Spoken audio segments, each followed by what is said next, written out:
In 1914, a single gunshot in a city most people hadn't heard of managed to set the entire world on fire.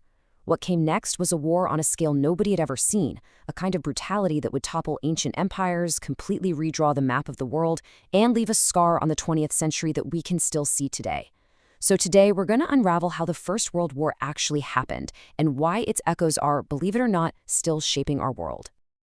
Early on, the famous writer H.G. Wells came up with this phrase that just perfectly captured the feeling of the time: the war to end all wars.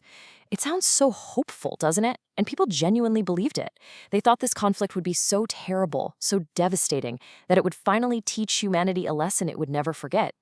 But as we all know, history had a very different, much bloodier plan. And that really gets us to the absolute heart of the matter. How? How did the act of one person in Sarajevo trigger a global catastrophe? How did it all spiral so out of control that it led to the end of 4 massive empires and the deaths of 20 million people? Let's follow the breadcrumbs and see how this deadly chain reaction got started. To really get why the world exploded, you first have to understand the powder keg it was sitting on. Europe, before the war, wasn't a peaceful place. It was a continent just simmering with tension. You had industrial rivalries, super aggressive nationalism, and this incredibly complicated web of military alliances. The whole system was supposed to keep the peace, but what it really did was create the perfect setup for a massive, continent-spanning war. So Europe was basically split into 2 opposing teams. In one corner, you had the Triple Alliance. This was led by the industrial giant Germany and the huge but kind of fragile Austro-Hungarian Empire. And in the other corner, you had the Triple Entente. This was a bit of an odd mix. You had democratic France and Britain teaming up with the absolute monarchy of Russia. And what brought them together? A shared fear of Germany's growing power. With these 2 camps staring each other down, any little spark could set the whole thing off. And that spark, that tripwire, was just about to be triggered. It turns out, all it took was one fatal event in the city of Sarajevo to pull every single one of those levers. It happened on June 28, 1914. The heir to the Austro-Hungarian throne, Archduke Franz Ferdinand, was shot and killed by a Serbian nationalist named Gavrilo Princip. Now, for Austria-Hungary, this wasn't just a murder. It was a direct challenge from Serbia, a nation they saw as a major threat to their empire. This assassination gave them the perfect excuse to finally deal with Serbia, and in doing so, they kicked off a diplomatic crisis that would swallow all of Europe. What happened next was just a cascade of terrible decisions. First, Germany gave Austria-Hungary what's called a blank check, basically saying, do whatever you need to do to Serbia, we've got your back. So, Austria-Hungary declares war. Then Russia, seeing itself as Serbia's protector, starts mobilizing its huge army. For Germany, that's a red line, so they declare war on Russia. Germany's war plan then required them to knock France out quickly, so they declare war on France and invade through neutral Belgium. And that, the invasion of Belgium, is what brings Great Britain into the war. Just like that, in a little over a month, a local crisis had become an all-out European war. The dominoes just fell, one after another. Everybody, and I mean everybody, expected a short, glorious war. The famous line was, "The boys will be home by Christmas."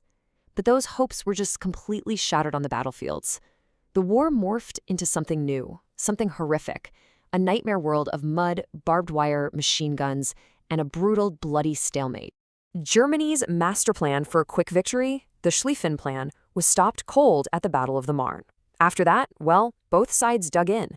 Literally, what you ended up with was an unbroken 700-kilometer line of trenches that stretched all the way from the Swiss border to the coast. The war of movement was dead. The war of attrition, the meat grinder, had begun. And when we say war of attrition, it means slaughter on a scale that is just impossible to wrap your head around. Look at this number, 57,470. That was the number of British casualties, killed, wounded, or missing, on just the first day of the Battle of the Somme. It's still the single bloodiest day in the history of the British Army. This wasn't war anymore. It was industrial-scale killing. Desperate to break this deadlock, both sides turned to terrifying new weapons. And in 1915, Germany unleashed poison gas for the first time on a massive scale. We're talking about chlorine, phosgene, and later, the infamous mustard gas. These weapons introduced a whole new level of horror to the battlefield. But the thing about poison gas, its true power wasn't just physical. It was psychological. It was this silent, invisible killer that could drift into your trench and find you no matter where you hid. It became this chilling symbol of the war's cold industrial brutality, and it forced soldiers to live in a constant state of suffocating fear. Okay, so by 1917, the war is just stuck in this bloody rut. Everyone is exhausted. But then, two huge events happen, an ocean apart, that are going to completely change the game. First, Russia basically collapses from the inside out. After years of unbelievable losses and with people starving at home, revolution erupts. The Tsar is kicked out, and the new Bolshevik government, led by Lenin, wants out of the war no matter the cost. So they sign a separate peace treaty with Germany. Just like that, Germany is able to move almost 50 divisions from the Eastern Front over to the West for one last gigantic push. But as one giant is leaving the fight, another one is stepping in. Germany, desperate to choke Britain into surrender, starts up its unrestricted submarine warfare again. They're sinking any ship heading for Britain, and that includes American ships. The final straw, though, was the Zimmermann telegram. This was a secret message from Germany to Mexico proposing an alliance against the U.S. When it was intercepted and published, Americans were furious. On April 6, 1917, the United States declared war, throwing its massive industrial power and millions of fresh soldiers into the fight. So now the stage is set for the final act. In 1918, Germany puts all its chips on the table. They launch one last massive offensive, trying to win the war before the American forces can arrive in huge numbers. It's a race against time, and it's a gamble that will lead to the total collapse of the Central Powers. After Germany's big attack finally ran out of gas, the Allies hit back, and with all the new American troops, they hit back hard. They launched what's called the 100 Days Offensive. It started on August 8th, a date the German commander would later call the Black Day of the German Army. This offensive just completely shattered the German lines, and more importantly, their will to keep fighting. And the cost of this victory, it's just staggering. I mean, look at these numbers. Over 9 million soldiers were killed. Germany lost 2 million men. Russia, 1.8 million. France, 1.4 million.